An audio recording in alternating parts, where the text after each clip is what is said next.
Ariel's gonna try to sit back and relax for the entire month, which I doubt she's gonna do. It's for everyone else who always believed the monsters were the good guys all along. All the shitbags are always Kyle. She thinks he's using it to dial 911, but no, he's making a reel. This fucking shit was fucking wild, man. Darla's mom is like, bitch, we're monsters. I could put cheese in my pockets, Mom. It's not detente. Al dente. That's pasta. I would have buried the head.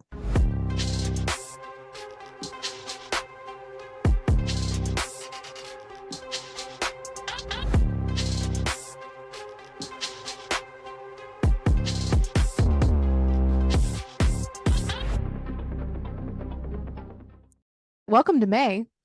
It's gonna be May. Oh my God, are we gonna hear that all month? Probably. Oh, good Lord. So it's Ariel's birthday month. It's like my favorite thing. Yeah. Not that part. Ariel's like, yeah, the month being it, my birthday month is my favorite thing in the world, bitches. No, but it's gonna be May thing is fun. So this, though, it being Ariel's birthday month, means it's the beginning of the me doing all the books month. Will I cry? Who knows? I might. I hope not. Ariel's gonna try to sit back and relax for the entire month, which I doubt she's gonna do.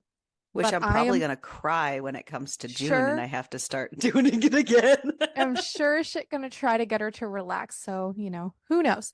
So the book that we're doing today also we found off of TikTok. Ariel mostly did. And then we've been talking about putting it on our wheel for a while. And then Ariel just decided to put it on there. While we were recording, she's like, oh, I'm just doing something. Don't worry. There's a video out there and it's very funny. I'm actually pretty sure we posted it too. Like, you can't just add to the wheel. Oops. So, yeah. So here we are. I thought we forgot it. Not bad. No, we didn't. Good Lord. We didn't. Ariel was just being herself. Yep. I heard all those in between words. Thank you. My coffee's cold, so. Oh, and your manservant left. He made coffee earlier, but yes, he left and Grace is asleep. So everyone is, I'm by myself. It's fine. But yes, this starts the month of me. And while that sounds ridiculous, you should be the one month, singing that. It's gonna be me. And while that sounds ridiculous because it is Ariel's birthday month, it is a birthday gift to Ariel. Hoot, hoot. Whether or not she wants the gift and how she feels at the end of the month is a whole other situation because this shit could go so bad. I am nothing but here to enjoy the ride. And enjoy when I probably cry because I know what books are coming this month. And you know what? Yeah. It's so funny. So I was thinking about this as I read this book, right? So last month we did bunnies and all that other crazy ass shit. And then we wanted May to be hunting. You know that this book has hunting in it? Yep. I don't know if we did that on purpose. No, I was going to say, I don't think we did that on purpose. But I was reading, I was like, oh my God, this fits in with the theme of the month. Oh yeah, for the record, guys, this month's theme is hunting. We're not hunting wabbits anymore. Let's see what we're hunting. We're hunting Crystal's soul. Will it disappear? Who knows? There's not much left of it. There's really not. Ariel's destroyed me. You've liked it. Sometimes. So welcome to whatever the fuck is gonna happen this month. Oh, sweet baby Jesus. Yeah. I mean, on the plus side, we have like a couple rom-coms in here. You do? Kind of. You have a couple rom-coms left on the wheel? Temper out. So we'll see. Because May should finish most of our wheel out. It'll finish our entire wheel out. And then we have to start a new one. Woo. It's actually exciting. I love having like I'm glad that we have chosen to make the wheel smaller than having 30 books on there because it makes it more fun. It's exciting to have that fresh new. Yeah. It's great. So yes, welcome to May and welcome. Happy early birthday. You're welcome for this month of torture. So the book we read this week is Dating in Dismemberment by A.L. Brody. And it's a monster rom-com book. I like the dedication that it starts out with, which is for everyone else who always believed the monsters were the good guys all along. And you know what? I like that because sometimes the monsters really are the good guys. Or like I like to pretend they are sometimes because it helps me get through my existence. So we start out this book and it is written in third person, right? That's what I thought. but we're just gonna go with it. Yes, And but it's not that annoying third person. it is not. It actually, I enjoyed it. I flew through this book for the most part. I had to write notes. If I didn't have to write notes, I would have flown through it very quickly. Some of the typos took me out of it, but yeah, I ignored them because I was too focused on writing notes. it definitely needs one more pass through editing. But speaking of, this book did get picked up by traditional publishing, so that's exactly what it should be getting in theory, is that one more pass at editing. So good. Fabulous. Yeah. Good for A.L. Brody and good for this book. And he is hysterical on TikTok. He really is. Like, it was great. So we start out the book with Darla Drake standing over a soon to be victim named Kyle, which is also a very fucking funny name for a shit She bag. says she feels like all her victims are named Kyle. Yeah. She's like all the shitbags are always Kyle. Yep. Yeah. He's a camp counselor and he's a very cruel one. But just as she was about to kill him, she stopped. Apparently, she's just having an existential crisis, which this is not the ideal time to be having that. So she just kind of stood there staring at Kyle for the first time, you know, that you're having this first time in forever. We haven't sung in so long. Yeah, this is not ideal. It's kind of not great what you're, you know, when you're known for murdering all these people, it's kind of not great that you're just standing there kind of wondering what you actually contemplating your life choices. Yeah. Yeah. So we learn that Kyle is part of the terrible trio who terrorize young campers, and she has made it her mission to deal with them. She is the Duchess of Death. And she really wanted to get these guys with her. Is it Scourge? Scourge. That's how I was pronouncing it in my head. I did so many different things. I'm just gonna say it's a Scourge. And I'm pretty sure that's what I ended with, like for most of it. Sounds great. I'm gonna say Scourge. Yeah. Why not?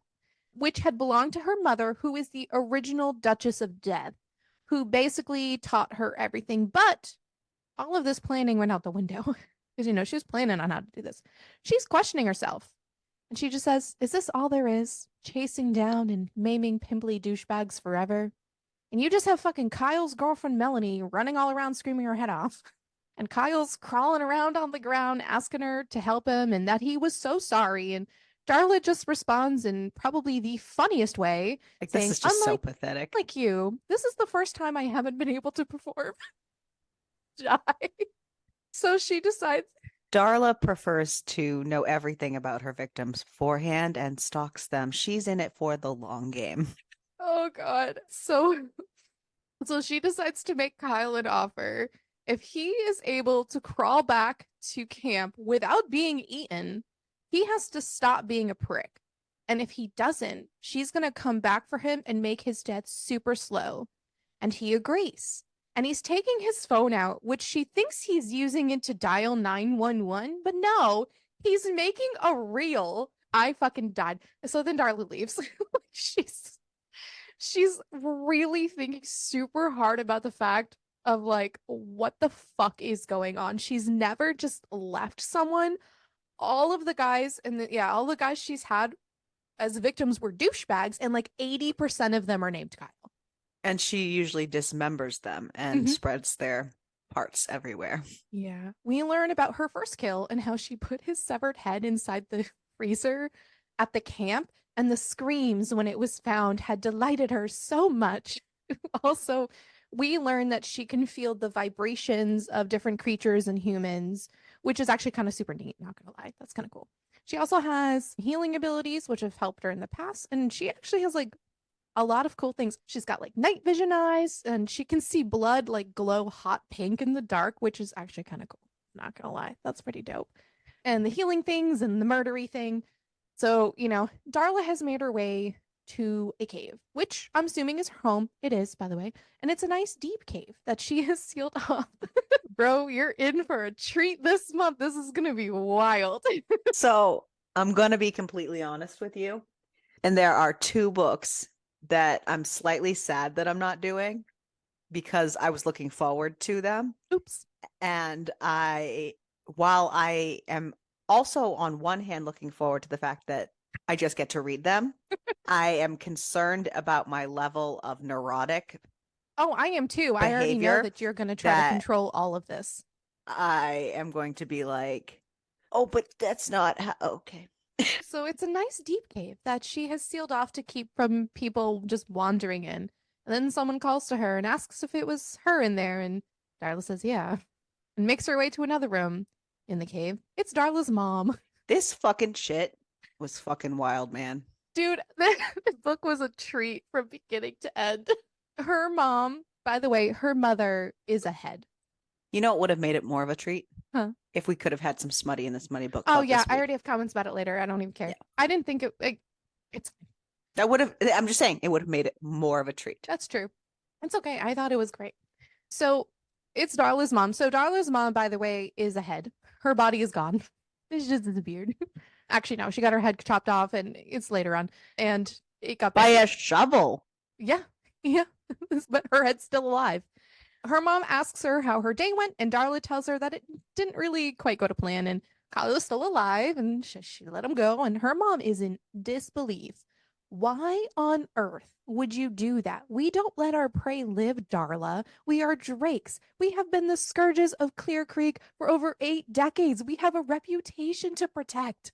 Especially if the bad guys have premarital sex. Yeah. Her mom's generation literally was just offing people who were having sex before they were married. And doing drugs. It was wild, yeah. Darla just says that she did not have it in her to finish the hunt today. Some of those campers. I saw them campers participate in the fornication. Off with your head. Oh, good lord. Yeah, so she just said that she didn't have it in her to finish the hunt today and that she wants something more. Darla's mom is like, bitch, we're monsters. This is what we're supposed to do. We also learned that Darla's dad fucking sucks. He just left, by the way. I know. Her mom blames her change in attitude on the fact that she sewed pockets into her tunic, which, by the way, is fucking insane. And they have a little back and forth about it and about the fact that the pockets are actually useful. And just Darla decides she's done hunting. What would you put in those pockets? Cheese, maybe? I don't know. Monsters have nothing they need to carry. I could put cheese in my pockets, Mom. Why would you want to put cheese in your pockets? It's just that I could. So it's just funny too, because the fact that her mom is just ahead makes this whole situation about pockets even funnier. Because her mom has nowhere to put pockets. She just wishes that she had pockets. I know. And Darla makes so many fucking comments about stuff. And she goes, oh, wait, you don't have the lower half of your body. That was a low blow. Oh, wait, you can't have low blows. That's great. Oh, man. So we also learned that all monsters have frailties that are tied to them, which, if weaponized, is the only way that a human can kill a monster. I also really do love the banter back and forth between Darla and her mom.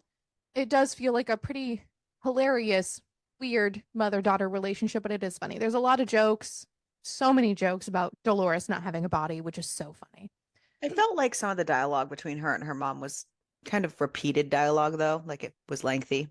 Darla also doesn't want kids or to find someone because she saw what her mom went through when her dad left and she just fucking doesn't want that shit.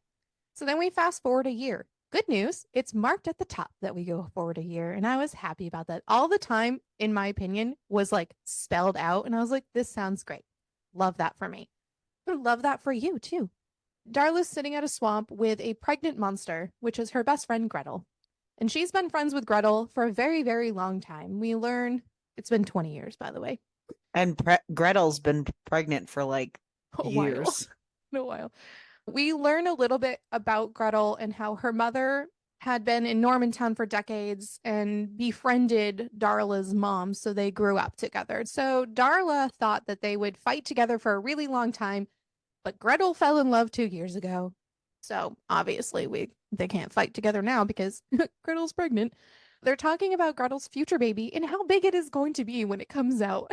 And names that they've chosen. Darla is super fucking happy for her though, and asks Gretel if she always wanted kids and a husband, because as we know, Darla's still fucking going through it, man. She's still in her existential crisis here. And Gretel says that, deep down, she really did. She loved hunting with her parents, so she really likes the idea of doing it with her own kids. Gretel just tells Darla that she'll find the man she should be with and to keep an open mind. very important. The humor and the little jokes between the two of them really do feel like a good, genuine friendship. And I really did like that. And I said, and it's kind of like conversations Ariel and I have. We did not talk about how big our children were going to be and if they were going to basically tear us open. But, we're also not monsters. And I even said, except less monsters and murder. So, you know. But man, this just keeps really hitting Darla. Though I feel like if we did know that our child was going to come out being like 5 feet, we would be talking about that. Probably. Honestly, yeah. That sounds like a conversation piece. Sounds legit. Sounds super legit. But yeah, this keeps hitting Darla pretty hard. And, she took time off to clear her head, but it just really seems like she's struggling to find her purpose and find kind of what's missing in her life. And Greta asks if Darla is going to the Monster Mash in a few weeks. What is that? I think it's just a dance with a bunch of stuff. I don't know. It's a once a year gathering that all the monsters get together in kind of like a, I don't want to say truce because it's not like they're fighting each other, but it's like their way of, why are words escaping me? It's their, Just a happy fun time. so it's a social event that There once a year all the monsters around gather together so that they can see each other, catch up, and have fun and just let loose. Perfect. See, this is why we have you here.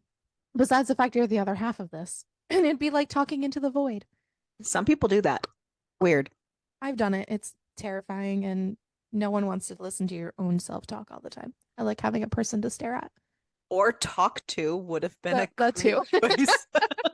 Oh man, Gretel is totally planning on going because even if she's still pregnant, because once that fucking baby is out, she just says, this part I was on the floor.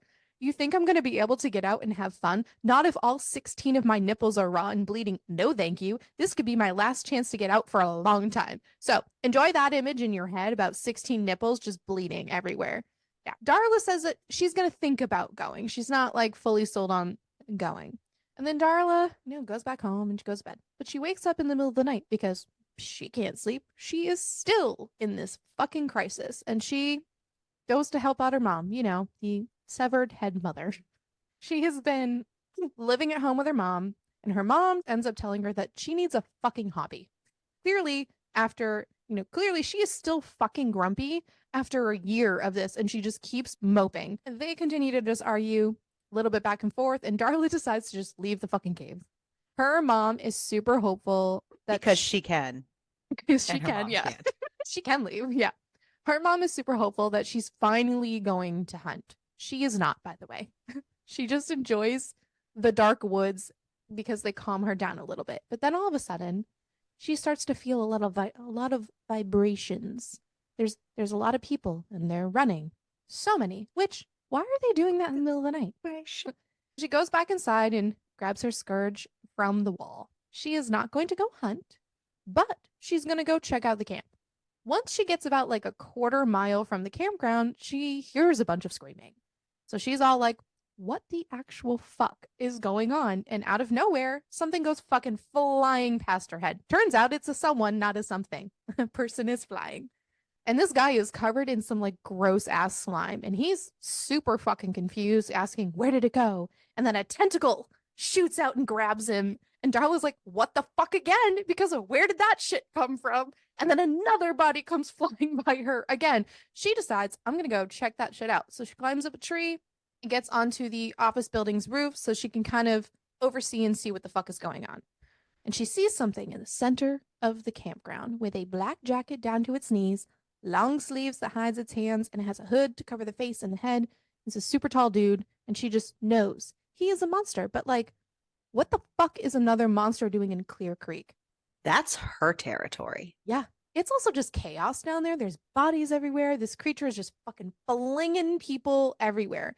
And when Darla finally gets her eyes on his face, she finds him kind of hot. Tentacles and all. And then she slips and falls off the roof onto the ground. The creature, super surprised, but then he kind of like smirks and then poof, he leaves. So I read it specifically that he was not surprised. I think he was surprised at first, and then that she specifically said that she was surprised because he did not seem surprised to see her and just smirked at her instead. And she was like, so he knows it's my territory. Like, he's not surprised to see me here. What the fuck is he doing? All right. So Darla needs to know who this monster is because there is a code among monsters. Everyone sticks to their own territory, and this was her family's. And this creature could ruin her eventual maiming spree once she gets out of her head. So she really needs to put him in his place. Either he listens and leaves, or Darla will kill him. Then Darla sees the purple stuff the creature had left on the branches when it swung away, so obviously she needs to follow it to find this thing. Also, it smells super fucking terrible. So she follows it for 2 miles, and then The slime from the tentacles. and then the purple, she calls it smudge. The purple smudge just stops. She called it slime later when I she know asked how to remove it. So she that's called why. it smudge a lot, and then she called it slime. But then it just stops, and the trail goes cold, and she hears water, and sees a stream and a waterfall. Maybe he's hiding in there. She didn't see anything, but maybe she could smell something. And then all of a sudden, because she goes over to the waterfall. All of a sudden, a fucking tentacle shoots out and yanks her through the waterfall, which is so funny.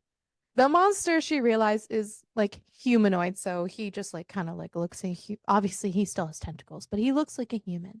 She asks him to let her go, and he tells her that he's heard about her and asks if he lets her go, will she agree to a I can't pronounce this word, detente? It's a French word. I can't pronounce it. Detente? I don't know. Detente? Detente, yeah. Perfect. It's not detente. Al dente. That's pasta. What? Go ahead. Are you just going, instead of saying detente, are you just going to say al dente from now on? They only say it. This is the only time I say it, so it's fine. Okay. I just thought it was funny. Al dente. Darla likes to bring it up quite a few times. So It's fine. It's fine. So she agrees and he unwraps his tentacle from her neck. We learn that this monster's name is Jarko Merkvale. She asks why he's here and calls him Jerkvale, which is funny, telling him that he is encroaching on her territory. He says he's not, and that Clear Creek isn't her territory anymore. And he's studying her and mentions her pockets. Darla says they're useful for carrying things like cheese. Then she asks why Clear Creek isn't her territory anymore, and Jarko tells her to check her MFU or Monster Finder utility. Darla has zero fucking idea what he's talking about. She learned that everyone has gotten one, but she didn't. It keeps track of all of the registered monsters and updates territories daily, and she is no longer the registered monster for Clear Creek. If a territory goes unhunted for over 6 months, it becomes an open territory. So Jarko put a claim in it for it to be his. She says that she is not retired, she's just taking a break.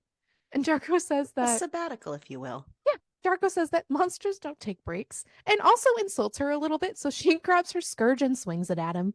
He doesn't like that very much. Darla asks him why, of all places, they have to pick there, and that there has to be like thousands of other open territories. Jarko says there's not, but then she asks again why he left his other hunting territory, but he does not want to talk about it. But he is staying, and then Darla leaves after threatening him. So she heads back home and is imagining his body impaled on a tree branch, and it makes her smile. And she thinks of ways that she could basically torture him to get the fuck out of her territory. But while those are happy thoughts, she needs to have words with her mother. Her mom has no idea what an MFU is. Turns out, Dolores thought the people from the United Monster Authority were Jehovah's Witnesses. She just told them to leave. So oopsies. Darla also makes a joke later on. So Darla tells her mom that another monster has come to hunt. Her mom, not fucking happy. Darla explains everything that Jarko told her about the territory, and Dolores tells her to talk to the monster. Darla already says she did. And the conversation just continues to devolve into her mom asking if this monster was cute. She's like, yeah, but was he cute? I mean, yeah. Her mom does like that she gets a rise out of Darla, and it's only because she really misses the spark that was in her eyes when she cares about a monster, the way she did when she dated this dude, William. They broke up because he was super emotional and needy. And it was right, they broke up right after the father disappeared. And it was right after her mom's body. Which was right after it was all within the same 6 months or whatever. You know what, though? Emotional and needy. Darla does hope that he is. But the mom thinks it's all connected and that she just gave up. Darla does hope that he's all settled down by now, but she wants to find out if she's still able to get that little intense tingling in her bone crown. So her bone crown is just part of her head. So this was one of the parts I had a little trouble with because the bone crown, same as her mother has, the Duchess of Death has the bone crown. And like her mother was so proud when she was born because she could see the little nubs of the crown starting. So she was going to have one like her and she was going to be a Duchess of Death like her. Except there's this line at the beginning saying it was a bone crown that had been genetically passed down from her father. Interesting. Which makes no sense. Her father was a sand shark. That's true. I don't know. It was just another one of those little lines I found that were inconsistent. But like I said, a pass through will hopefully. Yeah. Her mom thinks that this could be a sign, an omen. And if she's interested in the monster, they could find an actual omen and possess him. Like, I love this. This is great. Darla really insists that she is not interested in him. So her mom says, that's fine. If she's not really interested, then she needs to sharpen her scourge and her wits and whip his sorry ass over to Clear Creek Lake. Darla thinks that this is going to be fun. She's never hunted a monster before. So Darla stalks him at his cave. And she just sits and waits until he's going to leave. He hasn't left in 3 days. So she's just sitting there. She wants to know, she's also still really wants to know why he left his previous area. Not that she cares or anything. And then he finally steps out of his waterfall covered cave into the stream. And Darla is mad. And her blood is literally boiling. When she gets ragey and her blood actual boils and she gets like the smoke and stuff is fucking great. So she's got rage.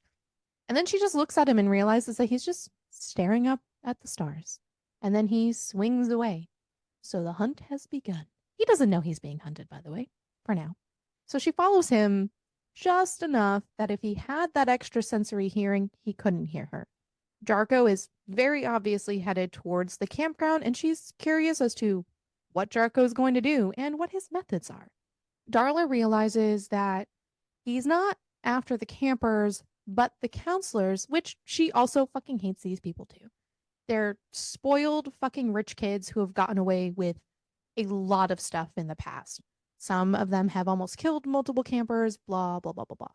Then she sees Jarko pounce and he starts swinging tentacles all over the place. He is chaos, man. He is not neat. And he knocks counselors over and he's making others run into the woods. Then Darla plops down and whips Randy, who is, by the way, the shittiest of the bunch of these people. Oh no, they thought she was dead. Like, they're like, we thought you were fucking dead. And she goes, ha ha ha ha, evil never dies. She hears more shouts and about, oh shit, she's back.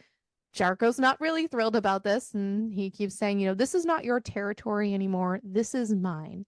And she's like, oh, well, not while I'm still alive. And Jarko says that maybe they'll have to do something about that. And he uses his tentacles to knock Darla down. And she uses her scourge to wrap around his legs and pull him to the ground. And then Jarko just bursts out fucking laughing. And he says, nobody's going to win this. You can't kill me, and I don't want to kill you. He respects her. So they decide they're going to talk. So she takes him to a swamp to talk. Dollar really, really wants to know why he's there. He really, really doesn't want to talk about it. He asks why they're at the swamp. And Dollar responds with, you have a better chance of seeing me naked than you do of seeing where I live. Jarko grins and says, who says we can't do both? And that gives Darla the ick. She's like, I didn't think I could ever have an ick, but that fucking gave me the ick right there.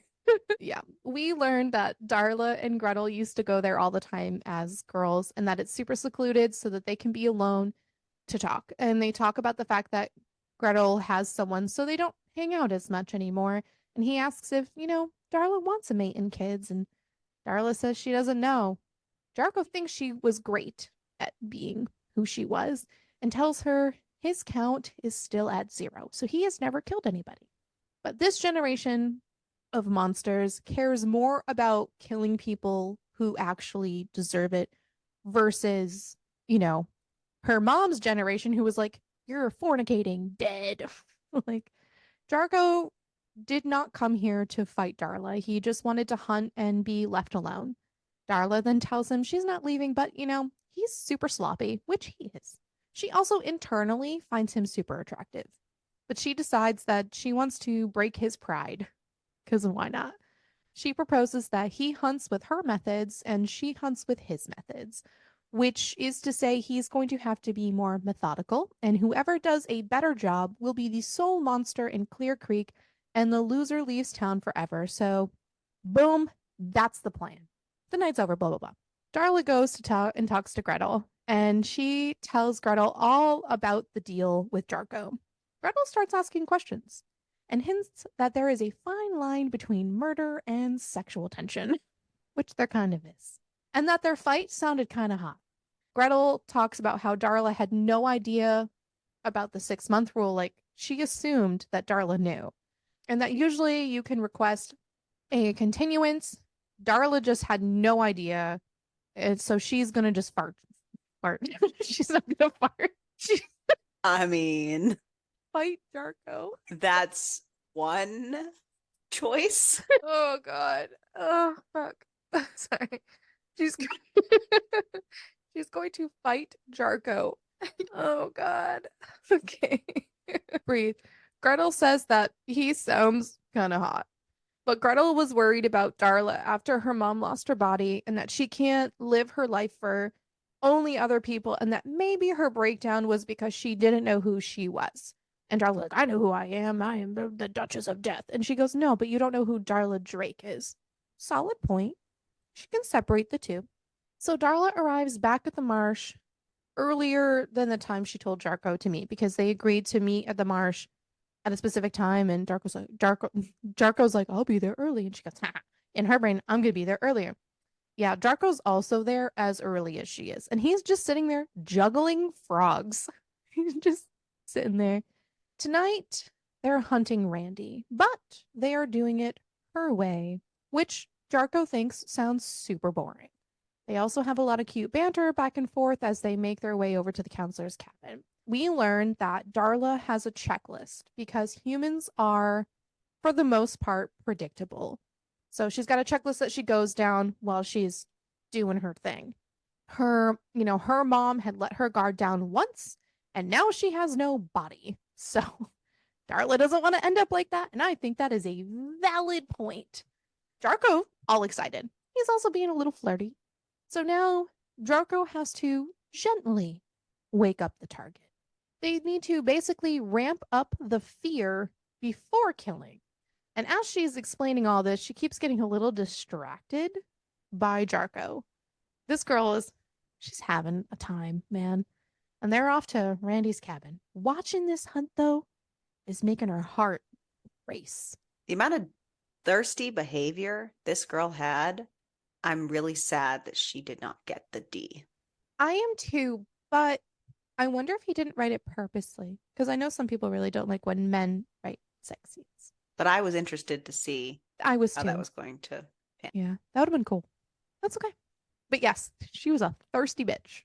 She is seeing him doing all the things that she told him to do. Loving it. Jarko makes Randy swear to him, be like, who do you swear to? I swear to you, blah, blah, blah, blah. And then he eventually lets him go. Darla is impressed. She thought he was going to hunt with all the subtlety and grace of a hippo on meth, which is so funny. She's impressed also with how he can extend out his neck and asks if there are other body parts he can extend like he can with his arms and neck, and Jarko just responds, just one. But I only reveal that during a very different kind of hunt. Now it's Darla's turn to hunt. She's got to hunt like Jarko, but he's not telling her who they're hunting, just be ready tomorrow. Then he leaves her with, your heart is beating way too fast for tonight to have been not bad. I'm a lot more than you think, Duchess. And then he's off. He calls her Duchess all the time. It's kind of cute. Darla. She is the Duchess of Death. That is very true. So Darla makes her way back to her cave. The night had been exhilarating. Her mom asks her how the night went, and Darla says she did very well. Dolores didn't expect that, and Darla is unexpectedly not upset about it. Dolores then tells Darla about how she fell in love with her dad, and at the end says that She doesn't regret the time she spent with him, only how it ended. We learn that Darla's dad left when she was 17, and she had woken up to her mother wailing. And all I could think of when I read that part was Ariel wailing during the mating with Mallow. Okay, at least she found a hole and could not find him. And that woman was just like, hey, honey, I know. I'm leaving you for Susan. That's all a I little had was different you in my than head having a going, whip. conversation. That's all I had in my head when I read that. Yeah, and her father being on. So that was the moment that she knew even if you loved someone, loved them with all of your heart, it didn't mean they would always be there when you woke up, which is sad. That's sad.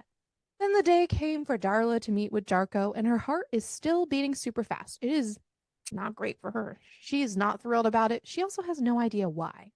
And she also has zero idea what his plan is. She is nervous and she doesn't want to screw up and lose. So off she goes and meets with him in front of the waterfall. She kind of checks him out a little bit and he's smiling at her and she feels a little bit of flush going through her body and she plays it off like she had chili for lunch because let's deny that you're making me feel anything. He admits, though, that he had fun last night and she just responds with, good. He tells her that she is allowed to admit that she had fun. And then they're off. They're not hunting at Clear Creek. Jarko just asks her to have faith, which, again, this would be like your nightmare. You would need to know the plan as to what the fuck is going and where we're going. Well, and it wasn't fair because she gave him advance notice That and is let true. him plan, gave him tips and techniques. He knew the night before and everything, and he knew everything that he was going to be walking into. And then here he is going, no, you get to know nothing. But if you think about it, that is actually his Jerk. style, though, is just winging it. Jerk. It's Jerko, okay? Turns out they're going to an It's absinthe. Jerk Vale. Jerk Vale, yes. Turns out they're going to an absinthe bar, which is actually a Nazi bar. So, Darla is a bit upset that she didn't know about it. But he just says sometimes when you're a part of something, you can be so close to it that you can't see it as a whole. You see the pieces you want to because you love it the way you love Clear Creek. But sometimes love means not seeing everything or ignoring the things you don't want to because they don't fit the picture you have in your mind. And then things slip and you can lose track of what matters the most. So that's how he responds to her being kind of upset that she didn't see this.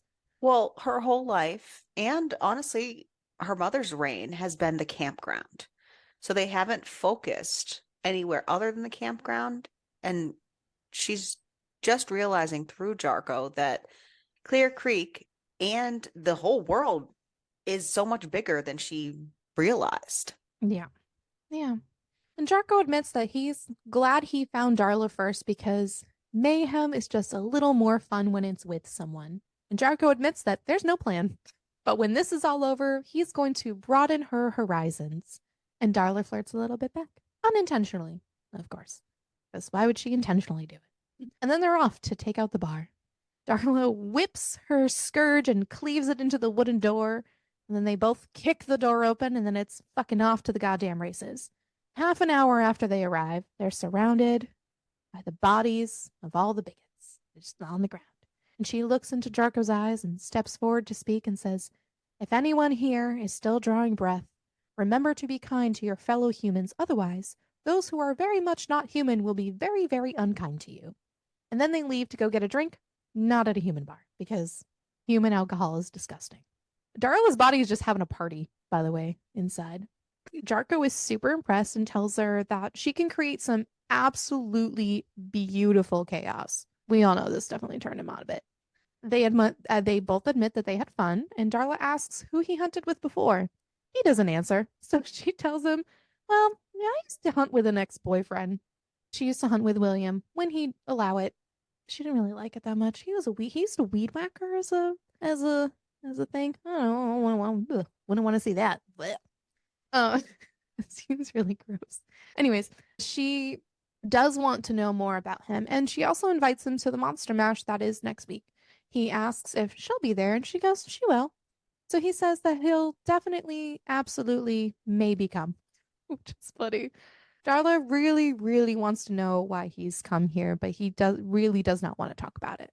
And he says that he came there to be alone. And Darla says, well, I ruined those plans.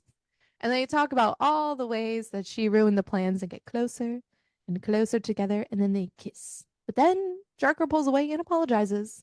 Darla also says she got carried away. And then poof, Jarko disappears again.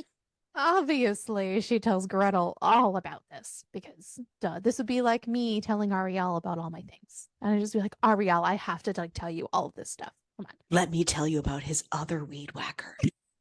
Tell you about the extending tentacle. I know you wanted it so bad.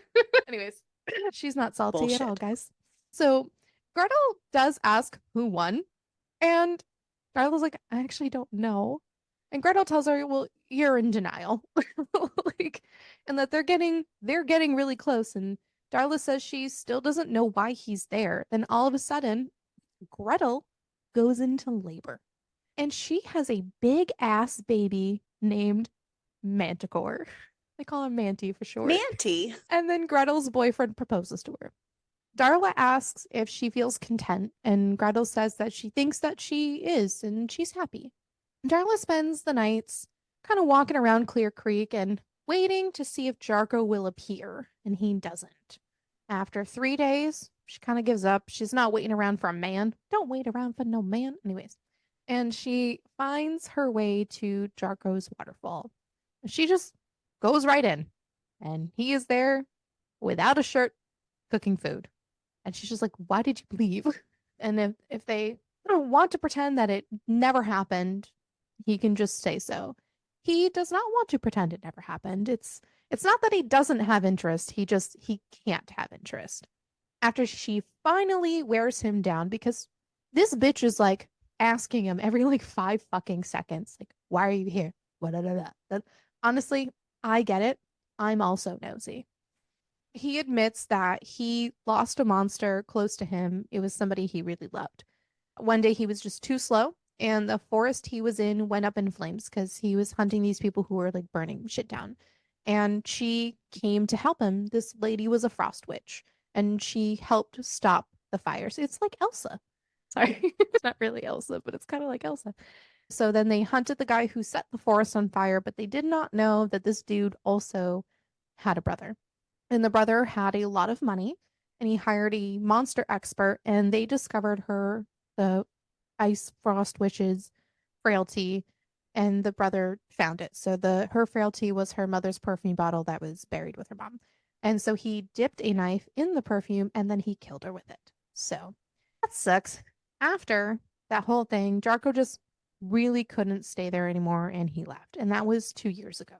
So when they kissed, he just didn't want to have to go through that again and risk losing another person. What the fuck is wrong with me today? Another person that he cared about.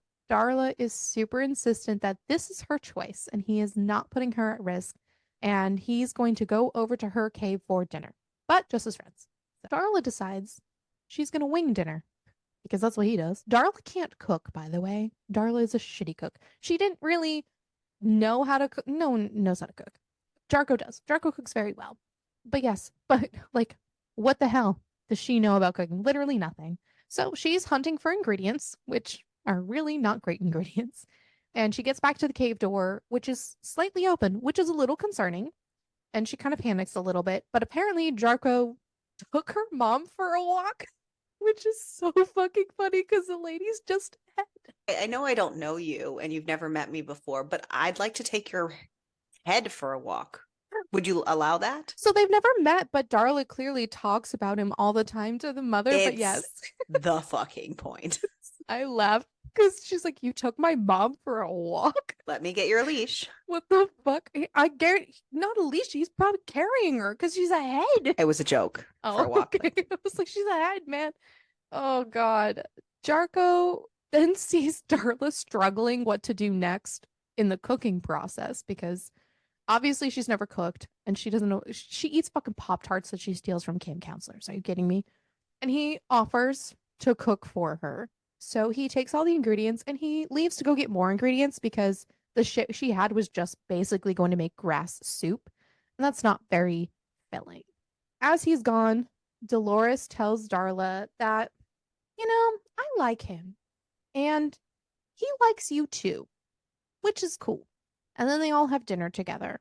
Jarko asks Dolores what her favorite hunt of all time was, and they're just having a great time. Jarko's looking at her a few times throughout dinner, and she really didn't know what to make of it. After a while, Dolores started getting tired because this is really the latest she's ever stayed up, and Darla brings her to her room to go sleepy times. Jarko says that it's probably time for him to go, and she tells him that he can stay. So he does. Jarko then drops the bomb that he's leaving Clear Creek. A territory opened up in Maine, and he put a claim in this morning. Darla's not happy about this, but he doesn't want to risk her. They go back and forth about him wanting to be alone and Darla wanting him to stay. He says that he leaves next week, so Darla says, well, you can still come to the Monster Mash. When he goes, they'll say goodbye, and then he'll be gone like he was never there. She also wants to make sure that they're on the same page and that they both feel nothing. Clearly, they're dumb and they do feel stuff. She's just hurt and really saying things to be mean. And then Jarko leaves and she just lays in bed. She barely leaves the cave the next few days. She really leaves it just once. And when the Monster Mash day arrives, Darla cleans herself up and goes. Dozens of monsters are at the Cord Lake, and it's a huge party. And Gretel and her boyfriend slash fiance, Tyrone, arrive with a large metal box attached to his back. It's their kid. It's in a box with holes. Manty is a monster. Manty is having a time. They had a little trouble with the sitter. Yeah. Oh God. Gretel pulls Darla randomly, saying, "Oh my God, you know what? There's cooler monsters over here." And Darla can see that Gretel was just trying to prevent her from seeing Jarko because Jarko has showed up. Gretel tells her not to do anything that she'll regret. Darla insists that she won't. She's just there to have fun. And Darla spans Mantula, which I have not mentioned him, but he is an ex of Gretel. Gretel used to fuck I him. was calling him Mantula in my head, like That would make tarantula. sense. That works too. Mantula. Yeah, that works. I don't know why I said Mantula, but it's fine. I can't say any words today. You're gonna make me pee my pants. Good, man. I drank way too much water at the beginning and before this. So Gretel just used to bang him. That's it. And Darla is totally thinking about going to have fun with him. So she goes over to him, much to the protest of Gretel, and she notices that she's doing it on Wants to purpose. use him. Yeah. She notices that Jarko is staring at her, and he is not enjoying her being around Mantula. And then Mantula suggests they go for a walk. Sure, why not? And they talk, and he tells her that, the monster doldrums have hit him before too, and he was also thinking of taking time off, and that it's not always easy. And he asks her what she wants, and Darla admits that she has no fucking idea. But she does hope that she finds her monster and that, hunting with someone might actually make it a little bit better. Then Mantula starts moving closer, and Darla gets up and tries to leave. Mantula definitely has other things on his mind, and he's getting a little bit aggressive. But then, boom, in comes Jarko, and they fight. Jarko gives him two choices: leave and never come back, or stay there and probably not leave in one piece. He chooses option one. Jarko goes to leave. Mantula grabs a rock and crashes it into Jarko's head. Darla then cleaves two of Mantula's legs off. Darla was not happy that Jarko was there, but he really just wanted to help her, which, bitch, put your pride aside. You were about to have not nice things touching you that you didn't want to. Jarko does admit that he doesn't even know why he cares, but he feels like there's like this electricity inside of him when he's near her and he feels alive, that he would tear apart 1,000 monsters and cut off his own limbs before he let anyone else touch her. But Darla is still upset and turns around and walks back to her cave. The next morning, she talks with her mom and says that maybe she's too old to be drinking quarry water and making a fool of herself, and she's going to go hunting tonight. So she does. She sees a guy inside a car. He kind of gives her the creeps. Well, this man is using binoculars to stare at the campers getting ready for bed. But he's a perv. So Darla shreds his tires and then scares the shit out of him and watches him run. She's going to take her time with this one. Duchess of Death is back in business. But she still wishes that she had someone alongside her in the hunt, and Out of nowhere, Jarko just appears and he wants to talk. They argue a bit back and forth. He says he doesn't want to leave on that note, but what if he didn't leave? That he wants to stay. She basically says that he can say all the things that he wants to, but they don't mean anything because he won't back them up with actions. And she goes inside her cave, which honestly, yeah, you can say all the words you want, bitch, but you gotta do the things to like prove that you're not doing anything. So the day that Jarko said he was going to leave, she went to his cave to get closure. When she got there, it was completely empty. Then we get Mantis's catastrophism ceremony. I had to take my time with that word. And that Darla is the god monster. Every single time I saw that word on the page, I'm not gonna lie, I don't know if you've ever watched The Miraculous Ladybug, It's in like so Cat pieces. Noir, and so all I could ever think was cataclysm Oh, good lord. when like Cat Noir puts his hand on stuff, and yeah, Funny. I'm like, I know that's not right, but every time in my head it was cataclysm. Oh my god. That's funny. Darla tells Gretel how lucky she is. Darla has Gretel look up the Bangor, Maine territory to see who it is manned by, and a lobster lady is still in charge, which means Jarko hasn't taken. It changed the word from whatever the fuck her name was to lobster, so I just left it. Pretty sure it was lobstra, so I think that's what it is. Just lobster lady. Which means that Jarko hasn't taken it over, which is like weird because he was supposed to take over like last week. Which so where the fuck is he? When she heads back to her cave, guess what? Jarko is standing there with a large potato sack. Guess what? He found her mom's missing body. What? He tracked down the person who severed her mom's head and buried her body and got him to tell Jarko where he buried it. Apparently, this dude was in New York City. Darla then gets her mom and shows her that her body is back and tells her that Jarko found it. And Darla puts her head on top of her neck to see what would happen. And then boom, it took some time. It didn't happen automatically. But I just wrote boom all of a sudden. It did not happen all of a sudden. It took some time. Her head is back to being on her body. Oh my God, what? it was basically a boom It situation. kind of It was. Yeah, took it just like took a few 5 minutes. And then they hug. And Dolores says she's going to go out for a walk so that Jarko and Darla can talk a little bit.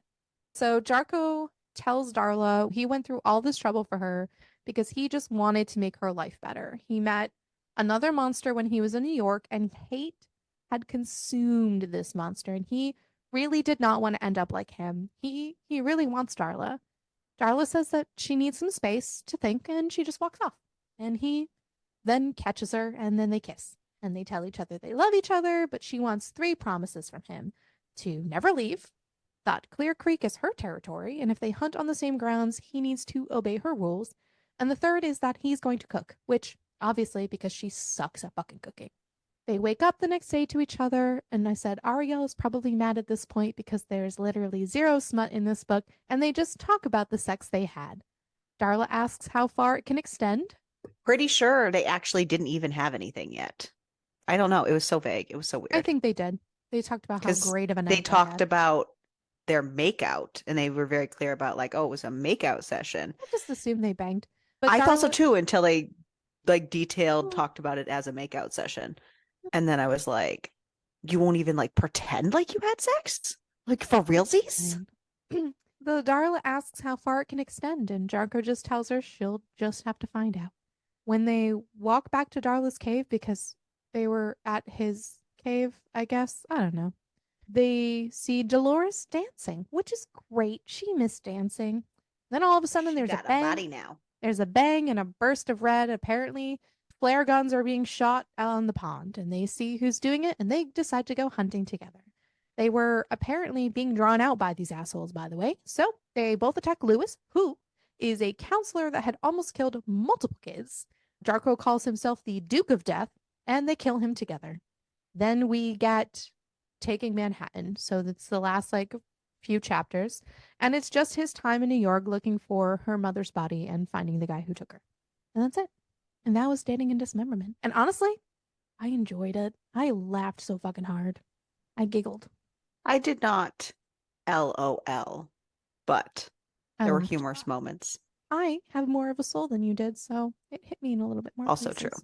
So, who was your favorite character? The friend, what, Gretel? Gretel. Gretel. I've only said her name 60,000 times. I know, but I, I think it's because like half the time I called her Gretel and half the time I called her Greta. There's definitely no A in there. Oh, I know. And I'm I called very him aware. That's why I was Mantla. like, So you, sometimes I just call people what I want in my head. I mean, that I happens. mean, within reason, you know, like the lobster lady. Yeah. I enjoyed her friend as well. Gretel was great. Who was your Who's least your favorite? least favorite Whoop. character? The pervert with the binoculars. I'm glad he died a quick death. Kind of. A slow death. Never mind. Darla's dad, Yeah, that Darla's we dad kind of never had sucks. any resolution on I or mean, he anything. just left. Right, but why? Who the fuck Nothing. knows? He's a Yeah, monster. yeah. Literally. But Um, it seemed kind of like they mated for life type of situation, but I mean, weird. I don't know. All Soup's right. weird. Soup's weird. Okie dokie. Amazon gives us a 4.4 and Goodreads gives us a 4.1. What did you rate it? A 4. I really liked it. I enjoyed myself. You're going to say like a Um, 3 or a 3.5. so I rated this 3 stars. It needs another pass with editing. I'm really salty about the lack of smut. And this might sound weird, and it might have been a me problem. The characters seemed like they were written really one-dimensional for me. Like they were there for their funny one-liners, and that was good. Like it was cute, and I liked the concept, and I liked the funniness of it. But I couldn't get into them as complete characters. They just felt very baseline. Like there wasn't anything deep about any of them.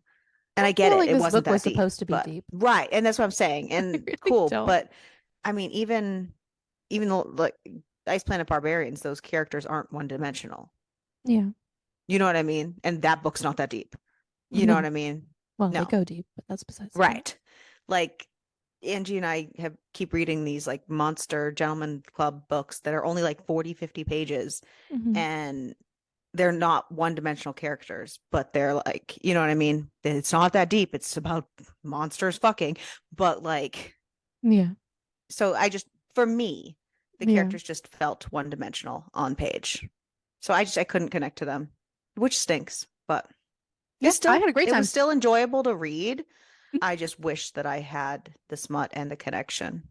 So we're going to not do a cucumber rating because there wasn't any. There's 0. no point. How about your Oh, survival survivability. slash Yeah. quality of life? Would you survive if you were the main character, Crystal? Dude, I have so much rage inside of me that I probably would do great. Solid. How would your quality of life be? The only part is Darla's mom would annoy me so much that I'd probably throw her into the lake I feel like I would and then have I would have buried no mom her. again. Yeah, I feel like I would have buried her long before now. Yeah, well, probably. But I mean, I feel like I would do great in And then this. look, her head's buried somewhere too. Look at that. The earth has her whole body. I Yeah. agree. Yep. How about you? I Oh, you agree. Yeah. disagree? Yep. Perfect. Yep. I That love was, it. yep. Except, yeah, I would have buried the head. Oh, that's so funny. Yeah, so that was Dating and Dismemberment, and that is the beginning of Crystal's End. It's gonna be May. Oh, good Lord. So let's see what the rest of May is going to look like. Listen, we know what's on the wheel, but they don't know what's on the wheel. That is also true. Can I So, tell you what I hope it is? Can we make bets? Okay. I want it to be Pretty Monster. What do you want it to be? um, We have to make it fun because we only have a few left. I'm going to say One Night Only because that is the rom-com that is on this list. There's 2 rom-coms left, right? The Yeah, Wrong 2. Wife is a Rom-com. is it? Because Yeah. it's a best friend brother marriage of convenience morally gray billionaire. Oh, we have it listed as rom-com on our thingy. Do we? No. Yeah. It might be. It's a forced proximity, one bed boss employee, fake relationship, best Yeah, friend comedy. rom-com. It'll be a rom-com. Watch it not be.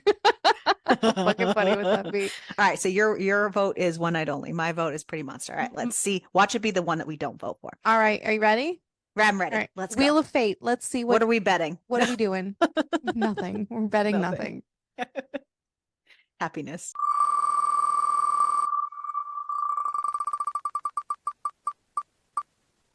for our next episode, we are doing The Wrong Wife by Elle Steele, which is a best friend's brother's marriage of convenience romance in the Morally Gray Billionaires series. They're all I'm separate pretty picks. sure this one was picked just for the cover. Possibly. I Mhm. have read Elle Steele before. I think I have to. Are you ready? Ready. He's my best friend's brother, my new boss, and now my fake husband. Ooh. Knight Warren, the country's most sought-after heartthrob and retired military vet, is my complete opposite. He's grumpy where I'm sunshine, surly where I'm happy-go-lucky. He's the hardened ex-soldier. I'm still trying to find my calling. The only thing we have in common is that we both love his sister, who's also my best friend. So when she asks me to help Knight find a wife, I can't say no. Turns out he'll inherit his father's empire as long as he gets married within the next month. I agree to work as his assistant and interview the woman who applied for the position, but Knight hates every one of them. With the deadline drawing close, he proposes I marry him. In return, he'll pay off my debts and take care of my mother's medical treatment. Only he has conditions.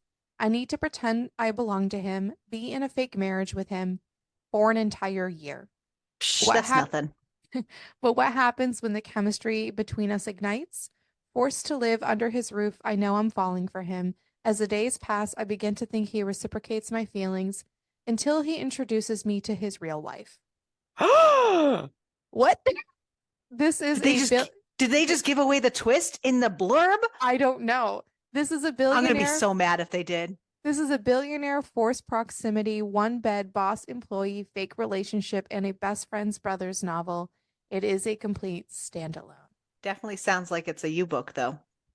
Yeah, I like Elle Steele. I've read a few in this series actually, which is interesting because they're morally gray billionaires, and morally gray is not typically my alley, but I have read a couple books by her that I actually enjoyed. So, yeah, join us next week as we dive into some morally gray shit, and we're going to continue the month of Crystal reading things and timelining for Ariel as a birthday gift.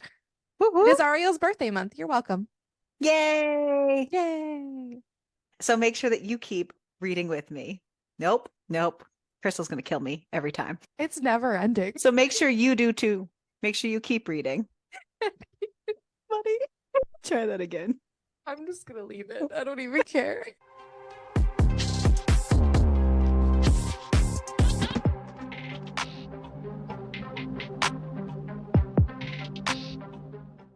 Oh, fuck. Oh, fuck.